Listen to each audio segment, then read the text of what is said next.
Welcome to SL Tonight. For Men's Mental Health Month, we dive into a man's mind where reality turns hostile.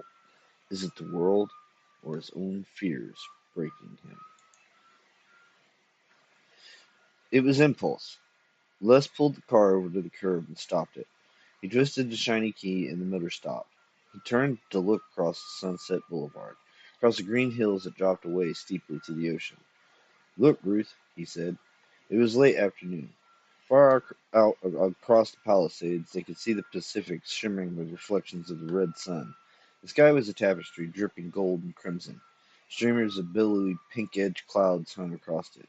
It's so pretty, Ruth said. His hand lifted from the car seat to cover hers. She smiled at him a moment and then the smile faded as they watched the sunset again. It's hard to believe, Ruth said. What? He asked. That we'll never see another. He looked soberly at the bright colored sky. Then he smiled, but not in pleasure. Didn't we read that we have artificial sunsets?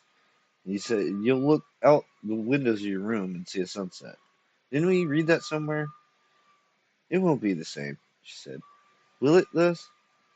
How could it be? I wondered. What it really be like? A lot of people would like to know, he said. They sat in silence watching the sun go down.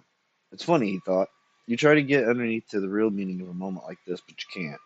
It passes, and when it's over, you don't know or feel any more than you did before.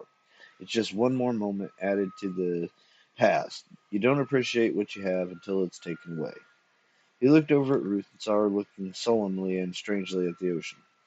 Honey, she said quietly, and gave her, with the word, his love. She looked at him and tried to smile. We'll still be together, he told her. I know, she said. Don't pay any attention to me. But I will, he said, leaning over to kiss her cheek. I'll look after you, over the earth, or under it, she said. Bill came out of the house to meet them. Les looked at his friend as he steered the car into the open concrete space by the garage. He wondered how Bill felt about leaving the house he'd just finished paying for. Free and clear after 18 years of payment, and tomorrow it would be roll. Life is a bastard, he thought, switching off the engine. Hello, kid, Bill said to him. Hi, beautiful, to Ruth. Hello, handsome, Ruth said. They got out of the car, and Ruth took the package out of the front seat. Bill's daughter, Jeanie, came running out of the house. Hi, Les. Hi, Ruth. Les, say, Bill, whose car are we going to take tomorrow? Les asked him. I don't know, kid, Bill said. We'll talk it over when Fred and Grace get here. Carry me piggyback, Les, Jeanie demanded. He swung her up. I'm glad we don't have a child. I hate to take a child down there tomorrow. Mary, looking up from the stove as they moved in, they all said hello, and Ruth put the package on the table. What's that? Mary asked. I baked a pie, Ruth told her. Oh, you didn't have to do that. Why not? It may be the last one I'll ever bake. It's not that bad, Bill said. They'll have stoves down there. There'll be so much rationing, it won't be worth the effort. The way my true love bakes, that'll be good fortune. Is that so? Mary glared at her grinning husband, who patted her behind and moved into the living room with Les. Ruth stayed in the kitchen to help. Les put down Bill's daughter. Jeanie ran out. Mama, I'm going to help you make dinner. How nice, they heard Mary say. Les sank down on a big cherry-colored couch, and Bill took the chair across the room by the window. You come up through Santa Monica? He asked. No, we came along the coast highway, Les said. Why? Jesus, you should have gone through Santa Monica. Everybody's going crazy, breaking store windows, turning cars upside down, setting fire to everything. I was down there this morning. I'm lucky I got the car back. Some jokers wanted to roll it down Wilshire Boulevard. What's the matter? Are they crazy? Les said. You'd think this is the end of the world. For some people it is, Bill said. What do you think MGM's going to do down there? Make cartoons? Sure, said Les. Tom and Jerry in the middle of the earth. Bill shook his head. Business is going out of its mind. He said, there's no place to set up everything down there. Everybody's flipping. Look at that paper. Les looked forward and took the newspaper off the coffee table. It was 3 days old. The main stories, of course, covered the details of the descent, the entry schedules of the various entrances, the one in Hollywood, the one in Reseda, and the one in downtown Los Angeles. In large type across the 8 columns, the front page headline read, Remember, the bomb falls at sunset. Newspapers had been carrying the warning for a week, and tomorrow was the day. The rest of the stories were about robbery, rape, arson, and murder. People just can't take it, Bill said. They have to flip. Sometimes I feel like flipping myself, said Les. Why? Bill said with a shrug. So we live under the ground instead of over it? What the hell will change? Television will still be lousy. Don't tell me we aren't even leaving that above ground. No, didn't you see? Bill said. He pushed up and walked over to the coffee table. He picked up the paper. Les had dropped. Where the hell is it? He muttered to himself, ruffling through the pages. There. Bill held out the paper. Television will go on. Scientists promise. Consolation. Les said. Sure, Bill said, tossing down the paper. Now we'll be able to watch the bomb smear us. He went back to his chair. Les shook his head. Who's going to build television sets down there? Kid, there'll be everything down there. What's up, beautiful? Ruth stood in the archway that opened on the living room. Anyone want wine? She asked. Beer? Bill said beer, and Les said wine. Then Bill went on. Maybe that promise of television is a little far-fetched, but otherwise that'll be business as usual. Oh, maybe it'll be on a different level, but it'll be there. Christ, somebody's going to want something for all the money they're investing in the tunnels. Isn't their life enough? Bill went on talking about what he'd read concerning life in the tunnel, the exchange setup, the transportation system, plans for substitute food production, and all the endless skein of details that went into the creation of a new society and a new world. Les didn't listen. He sat looking past his friend at the purple and red sky that topped the shifting dark blue of the ocean. He heard the steady flow of Bill's words without their content. He heard the women moving in the kitchen. What would it be like? He wondered. Nothing like this. No aquamarine broadloom, wall to wall, no vivid colors, no fireplace with copper screening. Most of all, no picture windows with all the beautiful world outside for them to watch. He felt his throat tighten slowly. Tomorrow, and tomorrow, and tomorrow. Ruth came in with the glasses and handing Bill his beer and Les's wine. Her eyes met those of her husband for a moment, and she smiled. He wanted to pull her down suddenly and bury his face in her hair. He wanted to forget. But she returned to the kitchen, and he said, What? To Bill's question. I said, I guess we'll go to a city entrance. I guess it's as good as any other, Les said. Well, I figured that the Hollywood and the downtown entrances would be jammed, Bill said. Christ, you really threw down that wine. Les felt the slow warmth running down into his stomach as he put down the glass. This thing getting to you, kid? Bill asked. Isn't it getting to you? Oh, who knows? Maybe I just make a noise to hide what's doing to me, I guess. I feel it for Jenny more than anything else. She's only 5. Outside, they heard a car pull up in front of the house, and Mary called to say that Fred and Grace were there. Bill pressed palms on his knees and pushed up. Don't let it get you, he said with a grin. You're from New York. It won't be any different from the subway. Les made a sound of disgruntled amusement. 40 years in the subway, he said. It's not that bad, Bill said, starting out of the room. Scientists claim they found some way to de-radiate the country and get things going again. When? Maybe 20 years, Bill said. Then he went out to welcome his guests. How do we know what they'll really look like? Grace said, all the pictures they print are only artist conceptions of what the living quarters are like down there. There may be holes in the wall for all we know. Don't be a knocker, kid. Be a booster, Bill told her. Ugh, Grace grunted. I think you're oblivious to the tear of the horrible descent into the ground.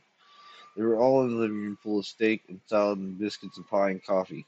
Les sat on the cherry-colored couch, his arm round Ruth's slender waist. Grace and Fred sat on the yellow studio couch. Mary and Bill in separate chairs. Jeannie was in bed. Warmth filtered from the fireplace where a low, steady log fire burned. Fred and Bill drank beer from cans, and the rest drank wine. Not oblivious, kid, Bill said. Just adjusting. We have to do it. We might as well make the best of it. Easily said, Grace repeated. But I, for one, certainly don't look forward to living in those tunnels. I expect to be miserable. I don't know how Fred feels, but those are my sentiments, and I don't think it really matters to Fred. Fred is an adjuster, Bill said. Fred is not a knocker. Fred smiled a little and said nothing. He was a small man, sitting by his wife like a patient boy with his mother in a dentist's office. Oh, said Grace again, how can you be so blasé about it is beyond me. How can it be anything but bad? No theaters, no restaurants, no traveling, no beauty parlors, said Bill with a short laugh. Yes, no beauty parlors, said Grace. If you don't think that's important to a woman, well, we'll have our loved ones, Mary said. I think that's most important. We'll be alive. Grace shrugged. All right, we'll be alive. We'll be together, she said, but I'm afraid I just can't call that life. Living in a cellar the rest of my life. Don't go, Bill said. You show 'em how tough you are. Very funny, Grace said. I bet some people will decide not to go down there, Les said. If they're crazy, said Grace. What a hideous way to die. Maybe it's better than going underground, Bill said. Who knows? Maybe a lot of people will spend a quiet day at home tomorrow. Quiet, said Grace. Don't worry. Fred and I will be down in those tunnels bright and early tomorrow. I'm not worried, said Bill. They were quiet for a moment, and then Bill said, The Rosetta entrance all right with everybody? I might as well decide now. Fred made a small palms up gesture with his hands. All right with me, he said, whatever the majority decides. Kid, let's face it, Bill said. You're the most important person we got here. The electrician's going to be a big man down there. Fred smiled. That's okay, he said. Anything you decide. You know, Bill said, I wonder what the hell we mailmen are going to do down there. And we bank tellers, Les said. Oh, there'll be money down there, Bill said. Where America goes, money goes. Now, what about the car? We can only take one for 6. Shall we take mine? It's the biggest. Why not ours? Grace said. Doesn't matter a damn to me, Bill said. We can't take them down with us anyway. Grace stared bitterly at the fire, her frail hands opening and closing in her lap. Oh, why don't we stop the bomb? Why don't we attack first? We can't stop it now, Liz said. I wonder if they have tunnels too, said Mary. Sure, Bill said. They're probably sitting in their houses right now, just like us, drinking wine and wondering what it will be like to go underground. Not them, Grace said bitterly. What did they care? Bill smiled dryly. They care. There doesn't seem to be any point. Ruth said. And then they all sat in silence, watching their last fire of a cool California evening. Ruth rested her head on Les's shoulder as he slowly stroked her blonde hair. Bill and Mary caught each other's eye and smiled a little. Fred sat and stared with gentle, melancholy eyes as the glowing logs while Grace opened up and closed her hands and looked very old. And outside the stars shone down for a million times the millionth year. Ruth and Les were sitting on their living room floor, listening to records when Bill sounded his horn. For a moment they looked at each other without a word, a little frightened, the sunlight filtering between the blinds and falling like golden ladders across their legs. What can I say? He wondered suddenly. Are there any words in the world that can make this minute any easier for her? Ruth moved against him quickly, and they clung together as hard as they could. Outside, the horn blew again. We'd better go, Liz said quietly. All right, she said. They stood up and went to the front door. We'll be right out, he called. Ruth moved into the bedroom, got their coats, and 2 small suitcases they were allowed to take. All their furniture, their clothes, their books, the records, they had to be left behind. When she went back to the living room, Les was turning off the record player. I wish we could take more books, she said. They'll have libraries, honey, she said. I know, he said. It just isn't the same. He helped her on with her coat, and she helped him on with his. The apartment was very quiet and warm. It's so nice, she said. He looked at her a moment as if in question, and then hurriedly he picked up the suitcases and opened the door. Come on, baby, he said. At the door, she turned and looked back. Abruptly, she walked over to the record player and turned it on. She stood there motionless until the music sounded, and then she went back to the door and closed it firmly behind them. Why did you do that? Liz asked. She took his arm, and they started down the path to the car. I don't know, she said. Maybe I just wanted to leave our home as if it were alive. A soft breeze blew against them as they walked, and overhead palm trees swayed their ponderous leaves. It's a nice day, she said. Yes, it is, he said, and their fingers tightened on his arm. Bill opened the door for them. Hop in, kids, he said, and we'll get rolling. Jeannie got on her knees on the front seat and talked to Les and Ruth as the car started up the street. Ruth turned and watched the apartment house disappear. I felt the same way about our house, Mary said. Don't fret, Ma, Bill said. We'll make out down there. What's down there? Jeannie asked. God knows, said Bill. Then, Daddy's joking, baby. Down there means down there. Say, Bill, do you think we'll be living near each other in the tunnels? Les asked. I don't know, kid, Bill said. It goes by district. We'll be pretty close together, I guess, but Fred and Grace won't, living way the hell over in Venice the way they do.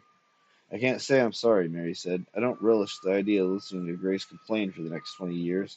Oh, Grace is all right, Bill said. All she needs is a good swift kick where it counts once in a while. Traffic was heavy on the main boulevards that ran east from the 2 city entrances. Bill drove slowly along Lincoln Boulevard towards Venice. Outside his genius scattering and chattering, none of them spoke. Ruth and Les sat close to each other, hands clasped, eyes straight ahead. Today, the words kept running through his mind. We're going underground. We're going underground today. At first nothing happened when Bill honked the horn. Then the front door of the little house jerked open and Grace came running wildly across the broad lawn, still wearing her dressing gown and slippers, her gray-black hair hanging down in long dreads. Oh my God, what happened? Mary said as Bill pushed quickly from the car to meet Grace. He pulled open the gate in time to catch Grace as one of her slipper heels dug into the soft earth, throwing off her balance. "What's wrong?" he asked, racing her with his hands. "It's Fred!" she cried. Bill's face went blank and his gaze jumped suddenly to the house, standing silent and white in the sunshine. Les and Mary got out of the car quickly. "What's wrong with—" Bill started, cutting off his words nervously. "He won't go!" Grace cried, her face a mask of twisted fright. They found him as Grace said he'd been all morning, fists clenched, sitting motionless in his easy chair by the window that overlooked the garden. Bill walked over to him and laid a hand on his thin shoulder. "What's up, buddy?" he asked. Fred looked up, a smile starting at the corners of his small mouth. "Hi," he said quietly. "You're not going?" Bill asked. Fred took a breath, seemed about to say something else, and then he stopped. "No," he said as if he were politely refusing peace at dinner. "Oh my God, I told you," Grace sobbed. "He's insane." "All right, Grace, take it easy," Bill snapped irritably, and she pressed a soaked handkerchief to her mouth. Mary put her arm around Grace. "Why not, pal?" Bill asked his friend. Another smile twitched momentarily on Fred's lips. He shrugged slightly. "Don't want to." "Oh, Fred, Fred, how can you do this to me?" Grace moaned, standing nervously by the front door, right hand to her throat. Bill's mouth tightened, but he kept her hands on Fred's motionless face. "What about Grace?" he asked. "Grace should go." "I want her to go. I don't want her to die. How can I live down there alone?" Fred didn't answer. He just sat there looking straight ahead as if he felt embarrassed by all this attention, as if he was trying to gather in his mind the right thing to say. "Look," he started, "I know this is terrible and it's arrogant, but I just can't go down there." His mouth grew firm. "I won't," he said. Bill straightened up with a weary breath. "Well," he said hopelessly, "I—" Fred opened up his right fist and was uncrumpling a small square of paper. "Maybe this will say what I mean." Bill took it and read it. And then he looked down at Fred and patted his shoulder once. "Okay, pal," he said, and he put the paper in his coat. He looked at Grace. "You're dressed if you're coming," he said. "Fred," she almost screamed his name, "are you going to do this terrible thing to me?" "Your husband is staying," Bill told her. "Do you want to stay with him?" "I don't want to die." Bill looked at her a moment, then turned away. "Mary, help her dress," he said. While they went to the car, Grace sobbing and stumbling on Mary's arm, Fred stood in the doorway and watched his wife leave. She hadn't kissed him or embraced him, only retreated from his goodbye with a sob of angry fear. He stood there without moving a muscle, and the breeze ruffled his thin hair. When they were all in the car, Bill took the paper out of his pocket. "I'm going to read you what your husband wrote," he said flatly, and he read, "If a man dies with the sun in his eyes, he dies a man. If a man dies with the dirt on his nose, he only dies."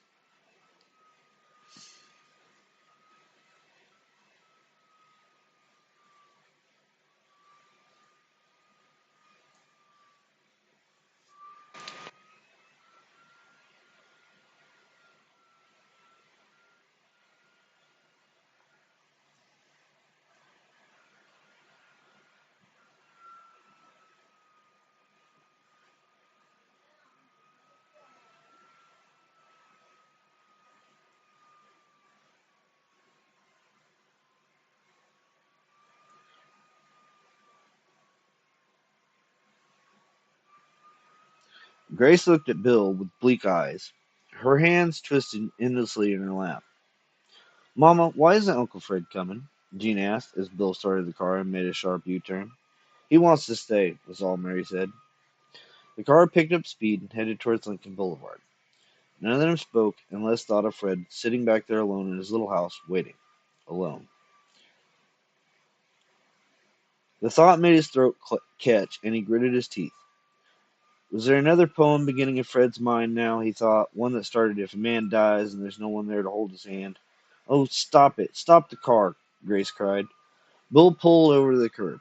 "I don't want to go down there alone," Grace said miserably. "It's not fair to make me go alone. I—" She stopped talking and bit her lip. "Oh," she leaned over. "Goodbye, Mary," she said. She kissed her. "Goodbye, Ruth." She kissed her. And then Les and Jenny. She managed a brief, rueful smile at Bill. "I hate you," she said. "I love you," he answered. They watched her go back down the block, first walking, then, as she got nearer the house, half running with a childlike excitement. They saw Fred come to the gate, and then Bill start the car, and he drove away, and they were alone together. "You'd never think Fred felt that way, would you?" Les said.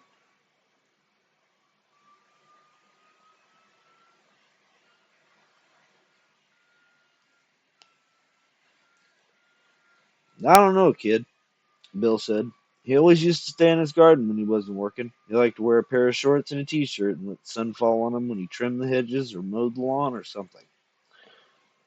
I can understand him feeling the way he does. If he wants to die that way, why not? He's old enough to know what he wants. He grinned. It's Grace that surprises me. Don't you think it's a little unfair of him sort of pushing Grace into staying with him? Ruth asked. What's fair or unfair? Bill said. It's a man's life and a man's love. Where's the book that tells a man how to die and how to love? He turned the car onto Lincoln Boulevard. They reached the entrance a little after noon, and one of the hundreds in the concentrated police force directed them to the field down the road and told them to park there and walk back. Jesus, would you look at those cars, Bill said as he drove slowly along the road that was thick with walking people. Cars, thousands of them. Les thought of the field he'd seen once after World War II. It had been filled with bombers, wing to wing as far as the eye could see. This was just like it, only these were cars and the war wasn't over. It was just beginning. Isn't it dangerous to leave all the cars here? Ruth asked. Won't it make a target? Kid, no matter where the bomb falls, it's going to smear everything, Bill said. Besides, Les said, the way the entrances are built, I don't think it matters where the bomb lands. They all got out and stood for a moment as if they weren't sure exactly what to do. Then Bill said, well, let's go, and patted the hood of his car. So long, Clunk. R.I.P. In pieces? Les said. There were long lines of each of the 20 desks before the entrance. People filed slowly by and gave their names and addresses and were assigned to various bunker rows. They didn't talk much, they just held their suitcases and moved along with little steps towards the entrances to the tunnels. Ruth held Les's arm with clenched fingers, and he felt a tautness grow around the edges of his stomach, as if the muscles there were trying to slowly calcify. Each short, undramatic step took them closer to the entrance, further from the sky and the sun and the stars and the moon. And suddenly Les felt very sick and afraid. He wanted to grab Ruth's hand and drive back to their apartment and stay there till it ended. Fred was right. He couldn't help feeling it. Fred was right to know that a man couldn't leave the only home he'd ever had and burrow into earth like a mole and still be himself. Something would happen down there. Something would change. The artificial air, the even banks of bulb sunshine, the electric moon, and the fluorescent stars invented at the behest of some psychological study that foretold aberration if they were taken away completely. Did they suppose these things would be enough?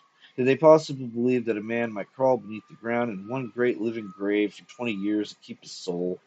He felt his body tighten involuntarily, and he wanted to scream out at all the stupidity in the world that made all these men scourge themselves to their own destruction. His breath caught, and he glanced at Ruth, and he saw that she was looking at him. Are you all right? He drew in a shaking breath. Yes, he said. All right. He tried to numb his mind, but without success. He kept looking at all the people around him, wondering if they felt, as he did, this fierce anger at what was happening, at what, basically, they had allowed to happen. Did they think, too, of the night before, of the stars and the crisp air and the sounds of earth? He shook his head. It was torture to think about them. He looked over at Bill as the five of them shuffled slowly down the long concrete ramp to the elevators. Bill was holding Jeannie's hand in his, looking down at her without any expression on his face. Les saw him turn and nudge Mary with the suitcase he held in his other hand. Mary looked at him and Bill winked. Where are we going, Papa? Jeannie asked, and her voice echoed shrilly off the white tile walls. Bill's throat moved. I told you, he replied. We're going to live under the ground a while. How long? Jeannie asked. Don't talk any more, baby, Bill said. I don't know. There was no sound in the elevator. There were 100 people in it, and it was still as a tomb as it went down and down and down.